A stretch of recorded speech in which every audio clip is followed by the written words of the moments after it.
Today, these Hermitage palaces, transformed into a museum, stand at the heart of the bustling city of St. Petersburg. Yet in 1700, the entire area was a swampland, a little-used territory of Sweden. In this program, you'll experience the life and times of Peter the Great, the Russian ruler who knew the value of this land and set about capturing it.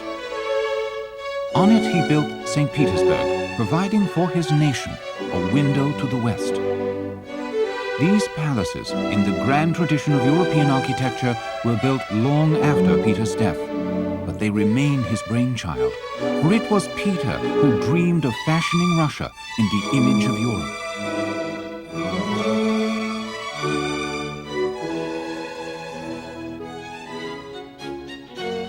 Within the walls of this museum, you will see the engravings and paintings, the machines and models, goblets and coaches that mark the tense and energetic time of Peter. He tried to redefine the economy, society, and even the art and architecture of a nation. Part of that meant moving its capital to St. Petersburg.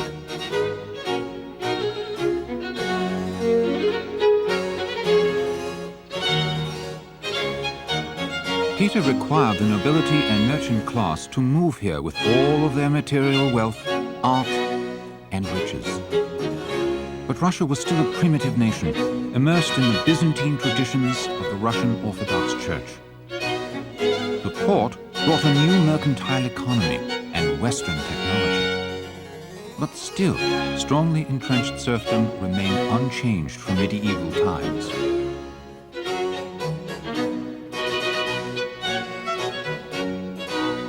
Volleys of cannons marked the birthday celebration of the new city. The conquest of the Neva River Delta, on which St. Petersburg is built, was only one campaign of a 21-year war with Sweden, the Northern War, which would last for nearly the entire duration of Peter the Great's reign. By the end of the 17th century, Sweden had grown to be a formidable naval and military power, controlling the Baltic Sea and its coastline, and cutting off Russia from foreign trade.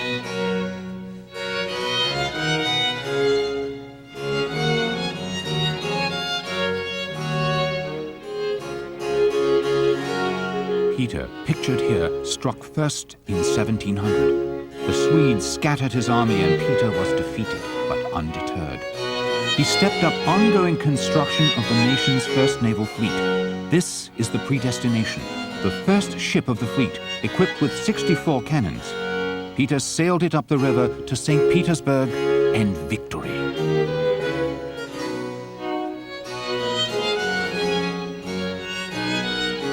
Peter's fascination with the sea began as a boy.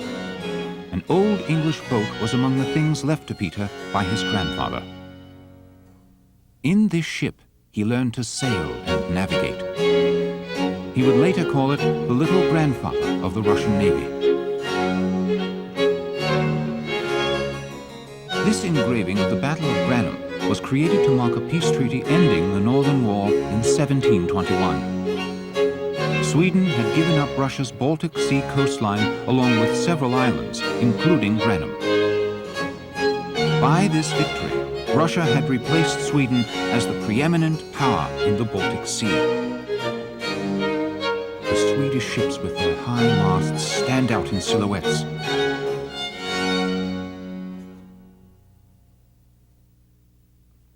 They are surrounded by Russian rowing ships which lured the big boats into shallow water and then attacked and boarded them. This terrible Swedish defeat cost 103 Swedish lives and 82 Russian lives. A peace treaty was signed. This silver ship was presented to Peter in 1707. This decorative miniature doubled as a goblet.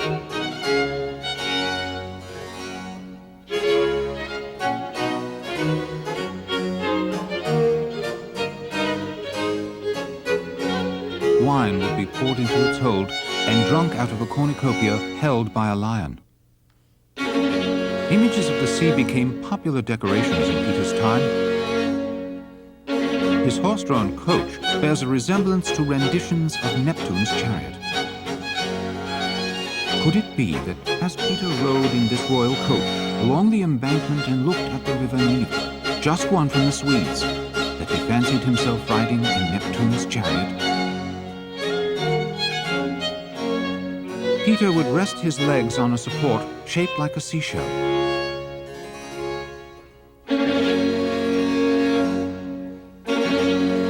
The theme of the sea entered into even ordinary creations like this metal wall lamp.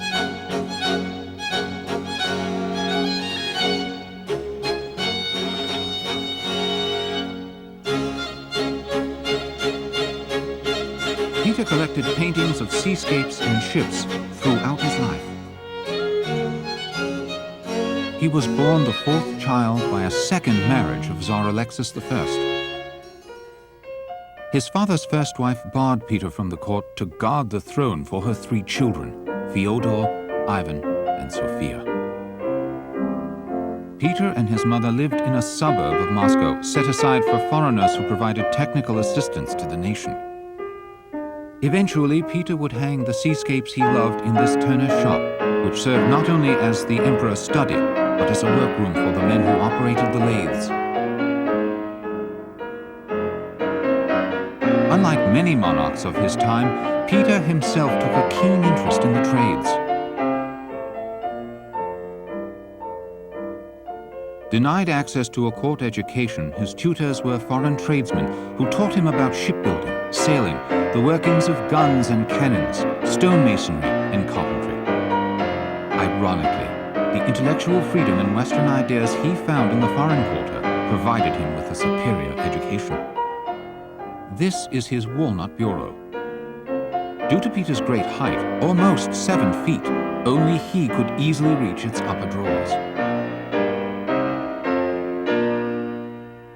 Befriended as a young man by foreigners of technical skill, Peter would always be fascinated by the creations of machines.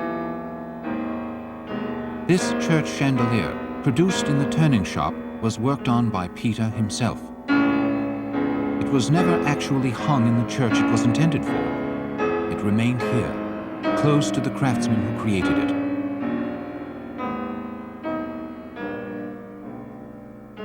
Peter's mind possessed the kind of unhurried concentration needed to create the detail of this chandelier. He also had the strength and innovative thinking necessary to transform the loose confederation of medieval serfdoms into a modern power.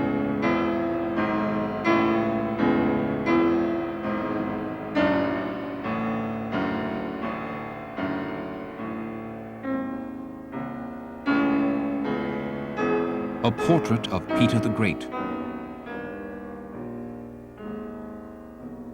Andrei Nautov headed the emperor's Turner shop. It was he who taught the monarch master Turner skills. Here, in the austere atmosphere of the shop, Peter the Great and his Turner put their heads together over the drawings and spun wood on the lathes. Nautov was involved in the creation of this lathe. The machine is a copying lathe, which can reproduce existing reliefs on the surface of new wood.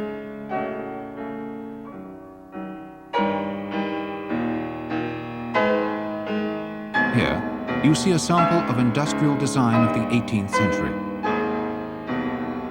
Nautov also turned his talents to military needs, developing lathes for boring gun barrels, along with new methods for casting cannons. After Peter's death, he created a rapid-fire gun. It was Nautov who proposed to Peter the creation of the Russian Academy of Sciences to advance the technical fields. Nautov also invented this lathe, a copying lathe to work side surfaces. Formerly, a turner had to hold the tool in his hand and turn the workpieces by hand. Nautov's lathe slides on its own, transferring the metal template design automatically. One wonders how the history of the Russian nation might have changed without Peter's interest in the technical skills. These skills went hand in hand with his ambition to conquer new lands. His hands-on supervision of shipbuilding operations for example, resulted in a victorious Russian navy for a nation with little tradition in shipbuilding.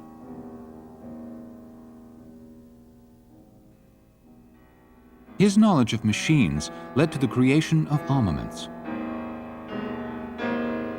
This Arch of Triumph, built over the lathe, symbolizes Peter's many victories. Peter came to power not by direct means, but by default, after illness and palace plots eliminated his rivals.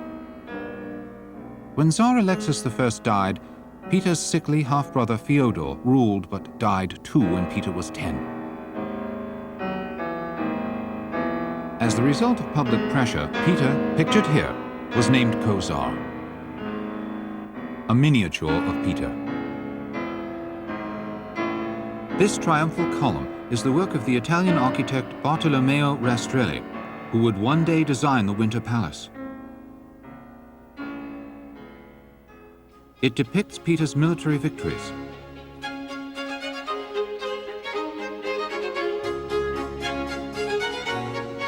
His image as a mature power stands here atop the monument.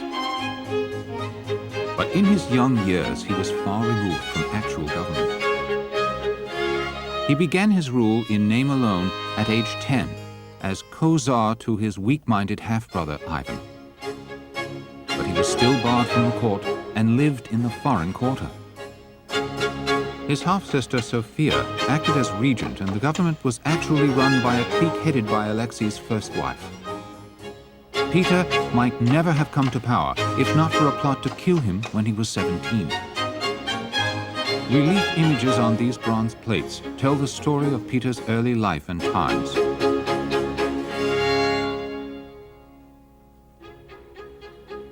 They are the work of Bartolomeo Rastrelli, the sculptor and architect. This famous engraving of St. Petersburg dates from 1716, 13 years after the founding of the city. But this city likely would never have been built if Peter had not managed to escape the plot against him.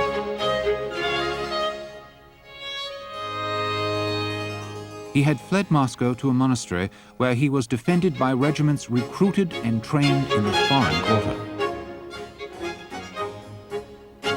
This plot had been engineered by Sophia, his half-sister. After Peter's successful stand, Sophia was forced to enter a convent, and Peter took power.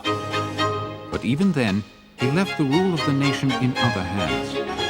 This time, his mother, Natalia Naryshkina, conducted the affairs of state. Peter amused himself in the foreign quarter.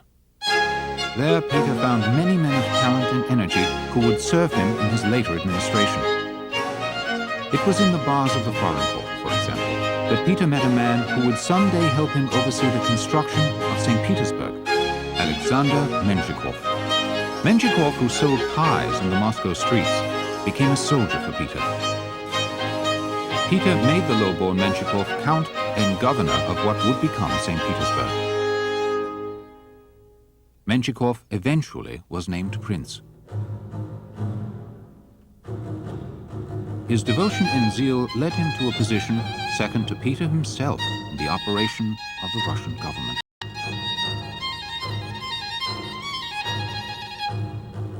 Peter placed the Admiralty or shipbuilding complex at the center of the city. He oversaw every aspect of Admiralty operations and interfered so often that it was said of him that no one dared drive a nail without advising Peter of it. In his military victories, he was never as pleased with the most complete victory of a land army as he was with any slight advantage gained over his enemy by his ships.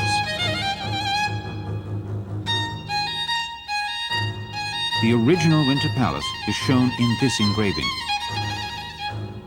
The artist is Alexei Zubov, who also engraved the panorama of St. Petersburg we saw earlier in the program, as well as the engraving of the Battle of Granum.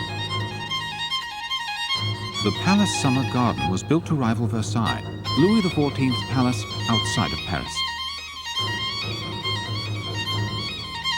Like Versailles, it follows a regular symmetrical scheme, accented by pavilions and statuary.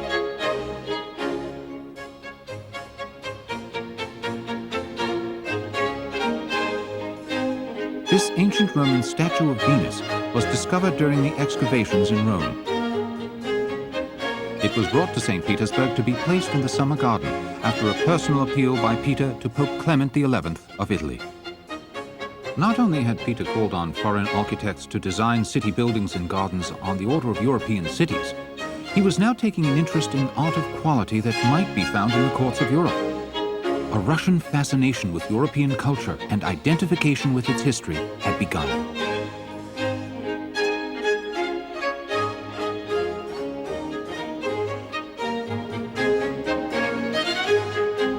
Here is another etching by Zubov, this time of the wedding of Peter the Great to a daughter of Lithuanian peasants.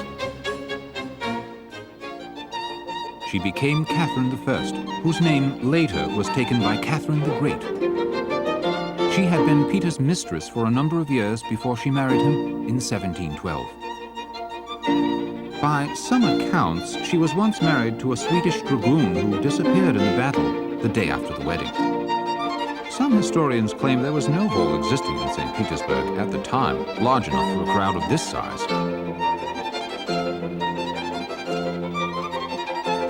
All kinds of people were said to have gathered at the wedding table.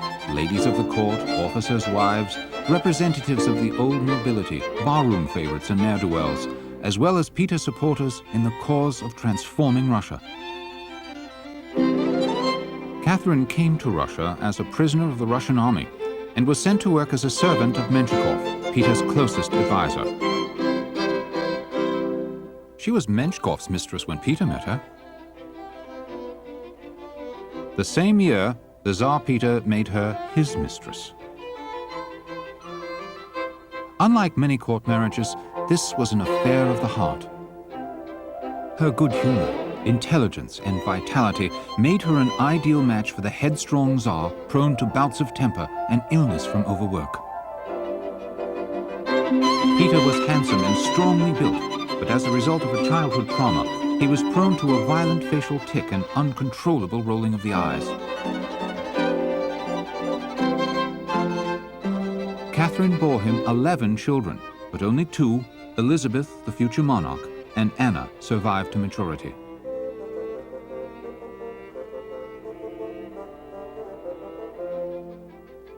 Some believe that the large round table in Zubov's engraving actually was a blown-up version of the Tsar's desk, where he conferred with his cabinet of advisors, many of whom he met as a boy.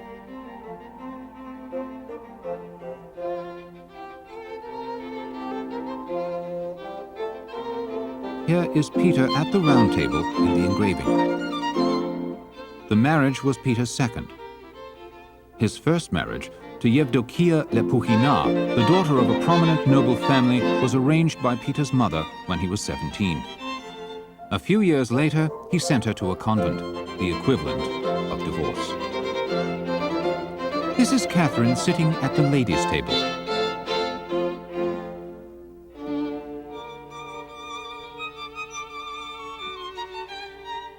When Peter died in 1725, Catherine became empress, and many of Peter's advisors continued their service under her leadership.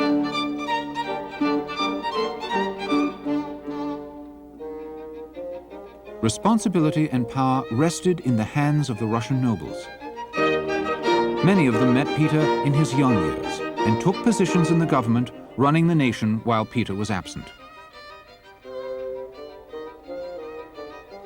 In the years before the Northern War, Peter often slipped away from Russia to Europe, traveling incognito. Even after he became Tsar, he was absent for more than a year, leaving his mother and some of these advisors in charge of the government. He traveled to Holland and England and studied shipbuilding, qualifying as a shipwright. While abroad, he hired 700 specialists to aid in the development of Russia's shipping, gunnery, mining, and manufacturing. Russia was the largest, but also the weakest nation in Europe.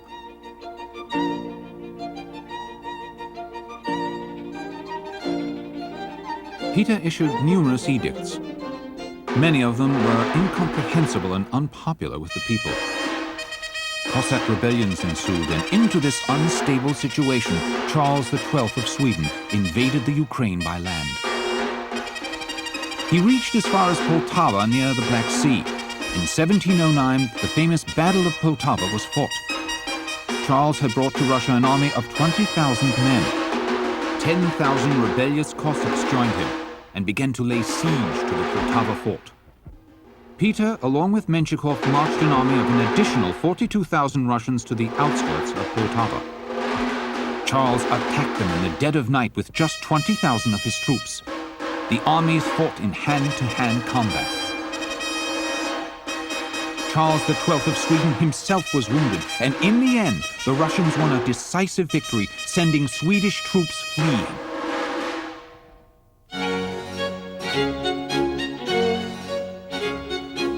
Peter and his troops fought a battle that turned the tide of the Northern War in favor of Russia.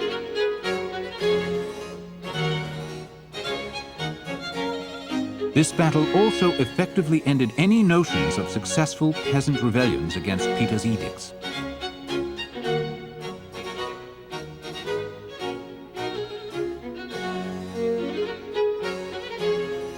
Just as he battled against Sweden in this work of silver, Peter also attacked the very fabric of Russian spiritual and cultural beliefs, which he considered outmoded.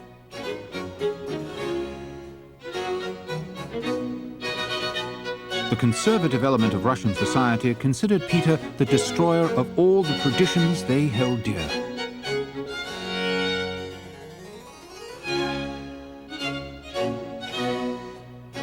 He refused to appoint a new patriarch of the Russian Orthodox Church by substituting a state-controlled council, the Holy Synod. Peter, pictured here in the Battle of Poltava, gained control of the Church's considerable resources for his war efforts. In the year Europe knew as 1700, he forced Russians to replace their Julian calendar. This calendar marked time from God's creation of Adam and Eve instead of the birth of Christ.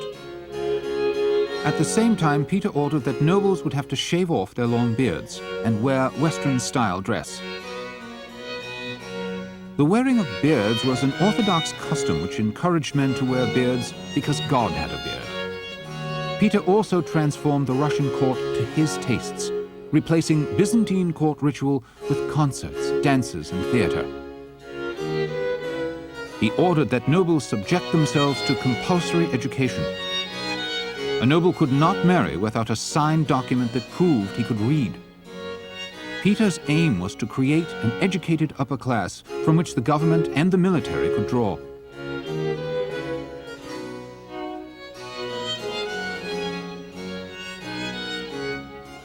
Here, in this bone-carved statuette, the Emperor, as Peter was called after his victory in the Northern War, tramples the Swedish lion.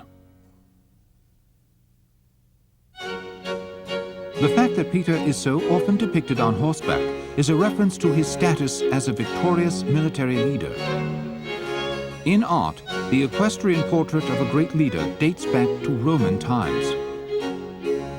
The Emperor Marcus Aurelius was depicted in an equestrian statue that formed the center of the Campidoglio in Rome. In this engraving, Peter is being crowned Emperor of all Russias. This is a sculptural portrait of Peter by Rastrelli. Peter's greatness was not only in battle, but in reforming Russian society. He was impressed with the knowledge and abilities of commoners. He introduced a new system for ranking nobility. Commoners who achieved high position in government or in the military could now attain noble status.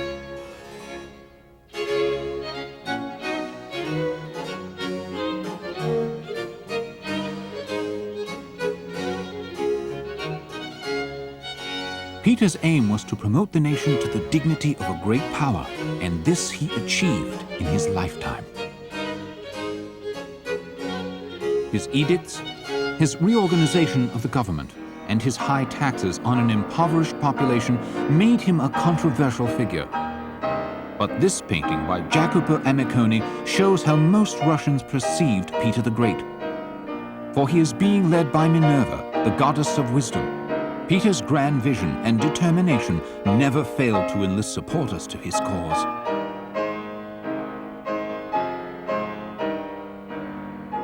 he stood nearly 7 feet tall, supporting the Russian state with the force of his boundless energy. The nobility did indeed abandon their Byzantine dress and old traditions. St. Petersburg stood as a new mercantile city that would serve the nation. But his use of force as the most important instrument of government left an authoritarian legacy. In the end, Peter the Great's greatest gift to the nation was the awakening of the Russian imagination.